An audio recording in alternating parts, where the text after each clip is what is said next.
यहाँ पर अपनी अपनी बात रखी, ऐसे हरि सिंह यादव जी और सीपी शाह जी, सिन्हा साहब, वकील साहब, जिनका नाम मैं पढ़ पाया, जान पाया, बाकी धीरे धीरे मिलते रहेंगे तो सभी लोग को जानेंगे।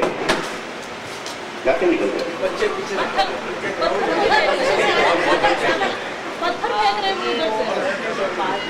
आमतौर पर एमपी का फूलों से स्वागत हो या पत्थरों से स्वागत हो? हमारे आज के इस बिल्डिंग में जिनके कोऑर्डिनेशन में ये कार्यक्रम हो रहा है, ऐसे हमारे साथी और आपके बिल्डिंग के रहीवासी सुखजीत दास जी, हमारे शेखर श्रीवास्तव जी, पुजारी साहब, प्रेम खंडूरी जी, हमारे इधर है खंडूरी भाई, हमारे बसंत सागर के सेक्रेटरी हैं, मेरे बहुत प्रिय मित्र हैं, और यहाँ पर उपस्थित सभी इस बिल्डिंग के सभी रेसिडेंट्स, मेरे दोस्तों, भाई और बहनों, ये एक प्रयोग है मेरा कि खुद जाया जाए बिल्डिंग में, लोगों के साथ मिला जाए और उनका दुख बांटा जाए। कि दुख तो बहुत है, तकलीफें बहुत हैं, समस्याएं बहुत हैं, लेकिन मिलते रहेंगे तो कई बार अपना दुख प्रकट कर देने से ही मन हल्का हो जाता है। लेकिन मैं सिर्फ आपका दुख सुनने नहीं, कोशिश करूंगा उसको दूर करने की। जो बीएमसी का विषय है, वो दोनों विषय जो एक्स्ट्रा सीवेज के लिए जो आप लोगों ने एक्स्ट्रा टैक्स दे दिया है, वो और एक जो प्रॉपर्टी टैक्स के तौर पे आपका 7 लाख 7.5 लाख का बकाया है, दोनों विषय में लेता हूँ, आपको दूंगा। रमेश जी ने किससे बात की, मैं खुद उनसे बात करूंगा, और कौन सा ऑफिसर इस पूरे इशू को देख रहे हैं, और आप लोग थोड़ा सा फॉलो करिएगा, क्योंकि क्या होता है हमारे ऊपर बहुत सारे काम रहते हैं। हमारे बोल के गए मतलब कल के कल काम पे लग जाएंगे, इसकी तब तक गारंटी नहीं जब तक आप हमको पीछे से धक्का नहीं मारेंगे, वही आप बोल के आए थे जल्दी करिए। तो बिल्कुल ये दोनों विषय में लेता हूं अपने हाथ में। दो बड़ा विषय जो यहाँ पर निकल के आया है, वो एक आपका कन्वेंस का विषय है और दूसरा है आपका ये डिफॉरेस्टेशन वाला विषय। ये पूरा जो एरिया है हमारा, ये यहाँ से लेकर के नेशनल पार्क के आसपास का जो पूरा एरिया है, वो बहुत ही डिस्प्यूटेड एरिया है, और मेरे ख्याल से 20,000 के आसपास हाउसिंग सोसाइटीज हैं इस समय, अप टू मुलुंड और थाना, तो बोरीवली दहीसर से लेकर के ये कांदीवली होते हुए जो पीछे का पट्टा है, लोगों ने बिल्डिंगें बना दी। आपने तो चेक नहीं किया पेपर, आपको बिल्डिंग बना करके फ्लैट दिया गया, आपने पैसे लिए, बैंक से लोन लिए, घर खरीद लिया, आप सेटल हो गए। उसके बाद ये निकल गया कि ये सारी की सारी बिल्डिंग फॉरेस्ट लैंड पे, तो बहुत सारे बिल्डिंगों का विवाद चल रहा है, और गवर्नमेंट ऑफ महाराष्ट्र ने इसको बहुत सीरियसली लिया है, और सुप्रीम कोर्ट में जो पूरा मामला चल रहा है, गवर्नमेंट ऑफ महाराष्ट्र ने अपने ढंग से एफिडेविट दिया है कि भाई कुछ भी है, इतने सारे लाखों लोगों के घर का सवाल है, लाखों लोगों के जीवन का सवाल है, तो सिर्फ फॉरेस्ट लैंड कह करके उनको वहां से निकाला नहीं जा सकता, बिल्डिंगों को डिमोलिश नहीं किया जा सकता। तो ये विषय तो सॉल्व हो चुका है। अब इसमें से वाया मीडिया निकलेगा कि अब डिफॉरेस्टेशन का इश्यू क्या है, फॉरेस्ट लैंड से निकलने के बाद क्या होगा, इसमें कुछ पेनल्टी भी हो सकता है क्या। आपका कन्वेंस का जो विषय है बिल्कुल इसी से जुड़ा हुआ है। कन्वेंस अगर प्राइवेट प्रॉपर्टी पे हो तो इमीडिएटली मिल जाएगा। इस समय डीम्ड कन्वेंस का एक नया रिजीम हम लोग लेके आए। पहले था कन्वेंस, जो मोफा एक्ट के तहत जो कन्वेंस मिलता था सोसाइटी के लोगों को, वो उसके तहत ये था कि बिल्डिंग का एनओसी बहुत जरूरी है। वर्षों तक बिल्डर कभी एनओसी देता ही नहीं। बिल्डिंग बना देता था बिल्डर, फ्लैट बनाता था, फर्निश करता था, बेचता था, पैसे लेता था, बिल्डर निकल जाता था। सारे जो सोसाइटी में लोग आते थे वो अपना मिलकर के सोसाइटी बनाते हैं, सोसाइटी रजिस्टर करते हैं। सोसाइटी रजिस्ट्रेशन के बाद रूल ये है कि सोसाइटी रजिस्ट्रेशन के 40 दिन के अंदर, ये 40 दिन है 4 महीना, कुछ ऐसा कोई रूल है, 4 महीना, हाँ 4 महीने के अंदर कन्वेंस मिल जाना चाहिए उसको। It is basically it is imperative on the builder कि builder will have to give the conveyance. लेकिन 30 4 महीने के बाद 40 वर्षों तक बिल्डर ने एनओसी नहीं देने दिया। बहुत सारी सोसाइटी आपको पूरी मुंबई में मिलेंगी। तो ऐसे में एक डीम कन्वेंस का कॉन्सेप्ट लाया गया, और उस कॉन्सेप्ट का मूल पॉइंट जो है ना, बेसिक जो पॉइंट है, कोर इशू जो उसमें है, वो सिर्फ इतना है कि अब बिल्डर के एनओसी की जरूरत ही नहीं है। अगर सोसाइटी रजिस्टर्ड है तो आप डायरेक्टली डीडीआर ऑफिस में अप्लाई कर सकते हैं, आपको कन्वेंस मिल जाएगा। आप अप्लाई करते समय आपको बहुत सारे डॉक्यूमेंट सबमिट करने पड़ते हैं, मसलन इसका अप्रूव प्लान, आपने बिल्डर से खरीदा उसका एग्रीमेंट की कॉपी, आपने कितने लोगों ने स्टैम्प ड्यूटी भरा है वो कॉपी, प्रॉपर्टी कार्ड, ये सारी चीजें जमा करनी पड़ती है। सब जमा करने के बाद कुछ महीनों में एक प्रोसेस के तहत आपके पास डीम डॉक्यूमेंट आ जाता है, डीम कन्वेंस का डॉक्यूमेंट आ जाता है। एक बार डॉक्यूमेंट आ गया उसके बाद उसका रजिस्ट्रेशन जरूरी है। स्टैंप ड्यूटी पूरा क्लियर करना जरूरी है। उसके बाद तो सिटी सर्वे में जाता है जिसमें प्रॉपर्टी कार्ड में आपका नाम आता है, यानी बिल्डर का नाम हटा करके आपका नाम आता है। तो इस समय जो काम मैंने शुरू किया डीम्ड कन्वेंस का अपने क्षेत्र में, और मेरी वजह से आज पूरे मुंबई का, पूरे हिंदुस्तान के लोगों का भला हो गया। आज आप सिर्फ उत्तर मुंबई में, सिर्फ आपके क्षेत्र में 500 बिल्डिंगों का डीम्ड कन्वेंस का पेपर तैयार हो गया उनके हाथ में, इसे 500 बिल्डिंग। लेकिन अभी भी उस डॉक्यूमेंट का कोई वैल्यू नहीं है, क्योंकि अभी तक रजिस्ट्रेशन नहीं हुआ उसका। हर बिल्डिंग में कुछ लोग ऐसे फ्लैट ओनर्स होते हैं जो बेसिकली अड़ीबाज टाइप के होते हैं। सब लोग स्टैंप ड्यूटी भरेंगे, वो नहीं भरेंगे। प्रॉपर्टी टैक्स भरना है सबका, भाई 10,000 रुपए भरना, 5,000 रुपए भरना, सब भर देंगे। वो 2-4-5 लोग नहीं भरते जल्दी, और उनका फॉलो अप करते रहते हैं। वो कभी गांव चले गए, कहीं बाहर चले गए, फॉरेन में है, ये है, बिजनेस में है, मीटिंग में, अभी नहीं अगले महीने, परेशान किए रहते पूरे। तो ऐसे कुछ लोग जो कि स्टैंप ड्यूटी नहीं भरते, इसके बावजूद आपको डीम्ड कन्वेंस मिल जाता है, लेकिन रजिस्ट्रेशन से पहले सबका स्टैंप ड्यूटी भरना जरूरी है। तो इसकी वजह से बहुत सारे डॉक्यूमेंट अटके पड़े हमारे। तो हमने रास्ता निकाल के दिया कि आप सोसाइटी, आप क्या करिए, पहले बिल पुटिंग करिए, जिन लोगों ने नहीं भरा है उनको नोटिस दे दीजिए कि इतना अमाउंट आपको पे करना ही करना है सोसाइटी को, और on your behalf society is paying to the stamp duty department this month. एक बार स्टैंप ड्यूटी भर दिया, रजिस्ट्रेशन हो गया, फिर जाएगा सिटी सर्वे में।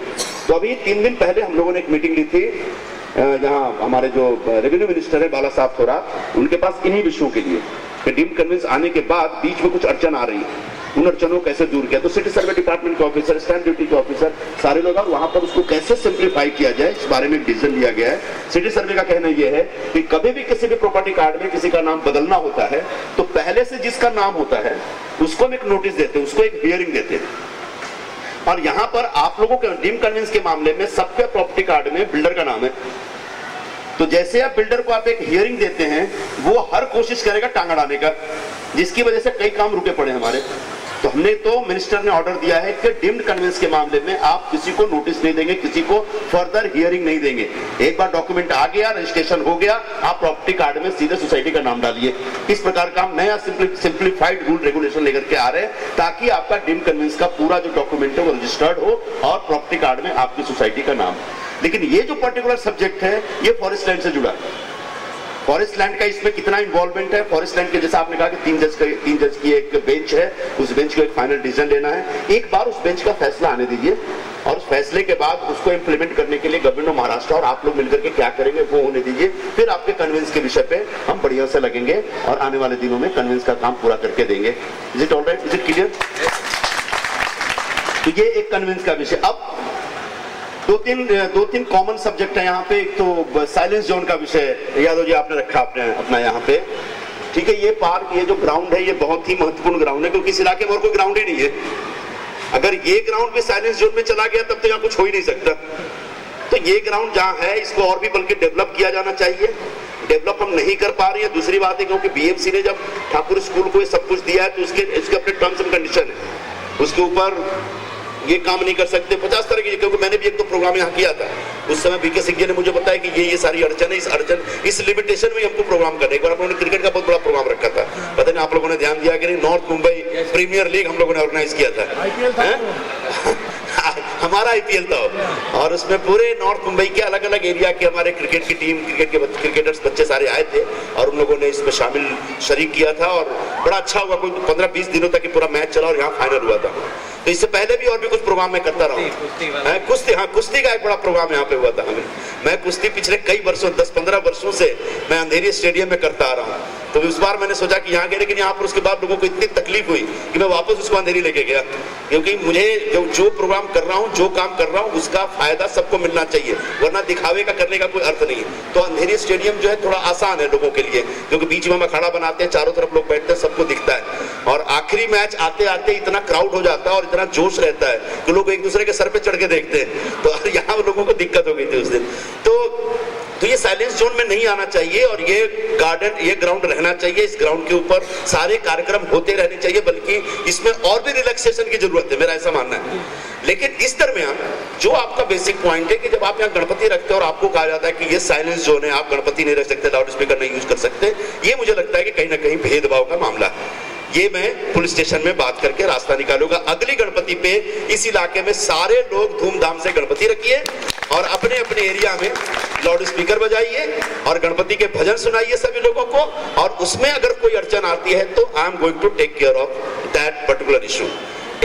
लेकिन एक और पता नहीं आपने बताया, किसने बताया कि बहुत सारे लोग हैं जिनको तकलीफ होती है लाउड स्पीकर बजने से। नहीं सर, जो वॉल्यूम देना है ना सर, कमेंट्री के लिए जितना वो तो डेसिबल फिक्स है हमारे यहाँ, डेसिबल 75 फिक्स है सर। हाँ, तो उतना अलाउ करिए सर, कोई प्रॉब्लम नहीं है। और लास्ट में अगर जैसे कुछ मचाना है धूम, लास्ट में धूम मचाना नवरात्रि का भी हाँ नवरात्रि का भी हो जाएगा, का भी होता सर। ठीक है। तो एक डेसिबल की लिमिट जो तय की है गवर्नमेंट ने, जो हमारा पुलिस रूल है, उस रूल के तहत तो डेसिबल की एक लिमिटेशन रहनी चाहिए। मुझे लगता है कि ये इतना बड़ा इशू नहीं है, मैं इसको सॉल्व कर लूंगा, संभाल लूंगा। अब ये एक फेरी वालों का बड़ा इशू है। हम कोई फेरी वालों के खिलाफ नहीं है, मैं तो उनका बहुत बड़ा समर्थक हूँ, क्योंकि उनको रोटी का सवाल है। लेकिन किसी को अपनी रोटी कमाने का मतलब ये नहीं, कमाने देने का मतलब ये नहीं कि कहीं भी बैठ जाएगा। हम पिछले कई वर्षों से महानगर पालिका के साथ बातचीत कर रहे हैं। ये पूरा मामला सुप्रीम कोर्ट में गया। सुप्रीम कोर्ट ने सेंट्रल गवर्नमेंट को कहा कि नेशनल एक पॉलिसी, एक हॉकिंग पॉलिसी बनाइए आप। तो गवर्नमेंट ने नेशनल पॉलिसी ऑन हॉकिंग करके बना के दिया। फिर सुप्रीम कोर्ट ने कहा महाराष्ट्र गवर्नमेंट को, महानगर पालिका को, कि आप इस पॉलिसी को इंप्लीमेंट करिए। इस ऑर्डर को आए 4 साल हो गए, और मुख्यमंत्री के स्तर पर, अर्बन डेवलपमेंट मिनिस्टर के स्तर पर, या फिर कहें महानगर पालिका के जो आयुक्त हैं, कमिश्नर साहब हैं, उनके स्तर पर पिछले 4 साल में 10 मीटिंग में कर चुका हूं, और लगातार मीटिंग करके ये प्रेशर डाल रहा हूं कि उस नेशनल पॉलिसी ऑन हॉकिंग उसको इंप्लीमेंट करिए।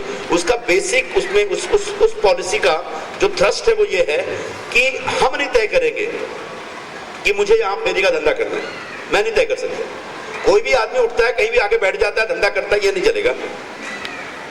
ये महानगर पालिका तय करेगी कि कौन से एरिया में कितने फेरी वाले चाहिए। तो हॉकर्स के रजिस्ट्रेशन का एक प्रोसेस शुरू होगा, और वो काम, वो एरिया डिवाइड करेंगे कि इस एरिया में सुबह 4 घंटे बैठ सकते हैं, यहाँ 3 घंटे बैठ सकते हैं, ये यहाँ पर 10 बैठ सकते हैं, या 20 बैठ सकते हैं, 50 बैठ सकते हैं। तो 4 सालों की मेहनत के बाद अभी कुछ महीने पहले मुझे पता चला कि अब महानगर पालिका की तरफ से, बीएमसी की तरफ से फेरी वालों का ऑल ओवर मुंबई में रजिस्ट्रेशन शुरू हो गया। तो वार्ड लेवल पे वार्ड ऑफिसर तय करेगा कि कांदीवली विलेज, ये ठाकुर विलेज में किस एरिया में कितने फेरी वाले बैठेंगे और किस प्रकार के फेरी वाले बैठेंगे। पता चला एक ही रोड पे सिर्फ पानीपुरी वालों को बैठा दिया, इसका कोई अर्थ नहीं है। कहीं पर सब्जी वालों को, जैसे कहीं पर मछली बेच, अब जो जैन एरिया है वहां मछली बेचने वालों को बैठा दिया, तो जैन समाज के लोग नाराज हो जाएंगे।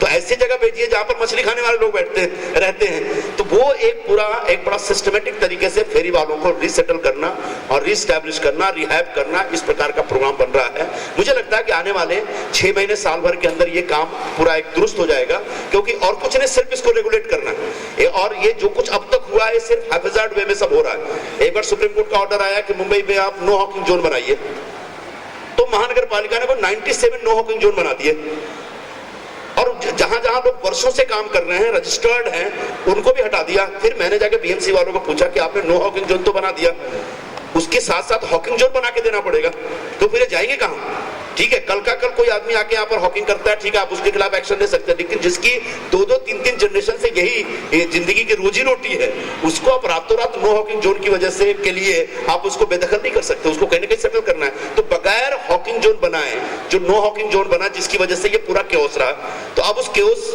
में ही सब कुछ चल रहा है इस समय। तो आने वाले दिनों में हॉकर्स के बारे में एक महानगर पालिका की तरफ से एक वेल रेगुलेटेड प्लान आ रहा है, और उस प्लान को बहुत जल्दी ये इंप्लीमेंट करने जा रहे हैं। और मैं भी उसमें डे टू डे लेवल पे लगा रहता हूँ कि कहाँ क्या क्या हुआ, कब कहाँ करेंगे। और ये सिर्फ आपका विषय नहीं है, ये पूरे मुंबई में बिल्डिंग में रहने वाले लोगों का विषय है, और बिल्डिंग में रहने वाले लोगों की ये जो चिंता है, इस चिंता को मैं समझता हूँ, क्योंकि आप मेहनत करके बैंक से लोन लेकर के आप घर लेते हैं, परिवार को रखते हैं, बच्चों को पढ़ाते हैं, आप एक व्हाइट कॉलर लोग हैं, पढ़े लिखे लोग हैं, आप चाहते हैं कि आपका जो आसपास का वातावरण है वो साफ सुथरा रहे, ढंका रहे, किसी प्रकार का न्यूसेंस ना हो। और ऐसे में अगर कोई फेरी वाले के नाम पे, अपने रोजी रोटी के नाम पे न्यूसेंस क्रिएट करता है, तो आपका नाराज होना वाजिब है। तो आपकी नाराजगी, आपकी तकलीफ को समझते हुए मैं थोड़ा एक कदम आगे बढ़कर फेरी वालों का भी दुख समझने की कोशिश करता हूँ कि उनकी भी रोजी रोटी छीनने की आवश्यकता नहीं, बस इसमें बीएमसी का छोटा सा इंटरवेंशन चाहिए, जो अभी चल रहा है। उस इंटरवेंशन के बाद आने वाले दिनों में सब कुछ अच्छे ढंग से सेटल हो जाएगा, ऐसा मुझे लगता है कि तो 6-8 महीना और भी इंतजार करने की आवश्यकता है, ऐसा मेरा रिक्वेस्ट है। कि ये हो गया। अब और भी बहुत सारे छोटे छोटे इश्यूज हैं, ये जो आप लोगों ने भर के दिए हैं कुछ हमारे फॉर्मेट में, वो मैं रखूंगा अपने पास और एक एक इश्यूज के ऊपर मैं काम करूंगा। अब सारे इश्यूज मैं सॉल्व कर दूंगा, मैं ऐसा कोई